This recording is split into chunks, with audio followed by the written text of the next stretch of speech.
This is Andi Purewal for Boxing Social in association with Pursue Fitness Sportswear. I'm delighted to be joined by promoter Bob Arum. Bob, how are you doing? Good, really good. Thank you. It's good to hear. How have you found your time in London since you've been here? Well, I love London. London is my favorite, one of my favorite cities.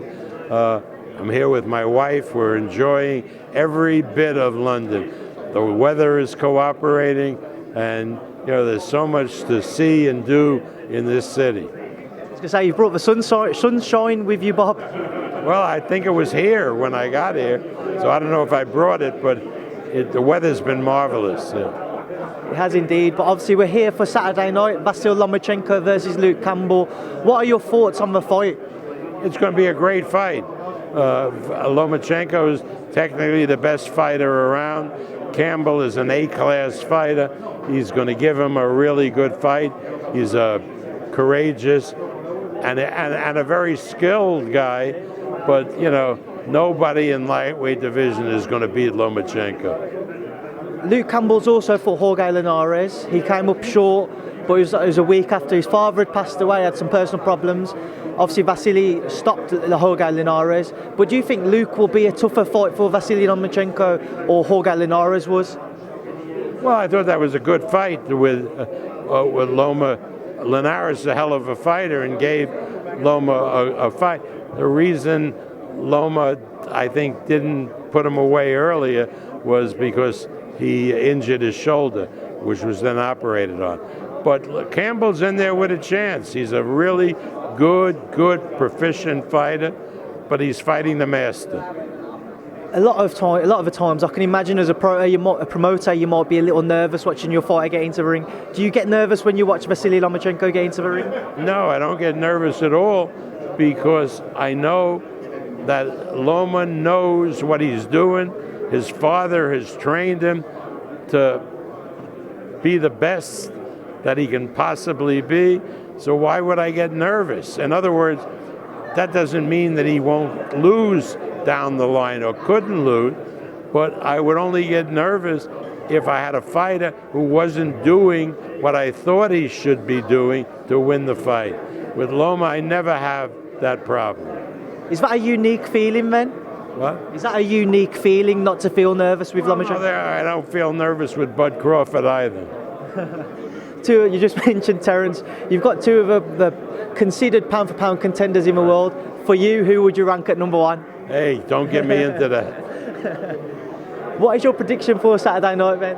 I think Loma takes Campbell out about the 8th or 9th round.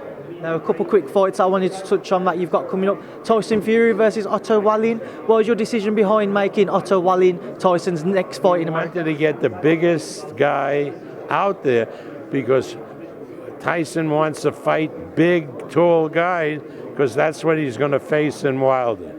Wallin is capable. I've seen him fight. I've seen him spar. He's going to give Fury a good fight, probably better than Schwartz. But again, there's one winner in that fight. I don't think there's a heavyweight around that beats Tyson Fury. You just mentioned the Wilder fight, and I don't want to dwell on it too long, but with regards to that happening next year, how will it work with regards to the TV networks? Look, what we've been told is that PBC's network is Fox, our network is ESPN. There's a whole history of Fox and ESPN cooperating, whether it's on football or baseball or basketball. So I am not concerned. They're big boys and they'll work it out.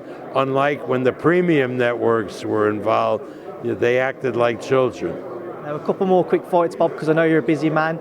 This past weekend, Sergey Kovalev defeated Anthony Yarde. What was your thoughts on Sergey's performance? Well, he's a gutty guy, and he knows how to fight, does Kovalev. Yarde, should shoot his trainer.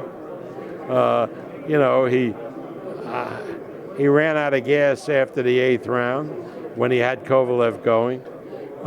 He didn't throw a jab the whole fight. So you can't beat Kovalev that way. Kovalev got a great jab. So, it was what it was. But Yarde, if he had been trained properly, would have performed a lot better. Did you see enough in Anthony Yarde to suggest that he can win a world title at some point? Not with that trainer, he can. I mean, obviously there's talks floating around that Canelo's put the offer on the table for the near future. Is that a fight that you think will be made? Yeah, that's the fight I'm working on to put together right now. Hopefully that gets made for November. And the other fight I wanted to discuss at the light heavyweight division is Beterbiev versus Kovalev-Yarde. Again, your thoughts on that one, Bob? They both fight for top rank. Two great warriors. The Russian against the Ukrainian. I mean, God, what a war. I mean, don't ask me who's going to win that fight. I have absolutely no idea. All I know, it's going to be the fight of the year. Well, Bob Arum, as always, I appreciate your time and thanks for speaking to myself and Boxing Social. Very well.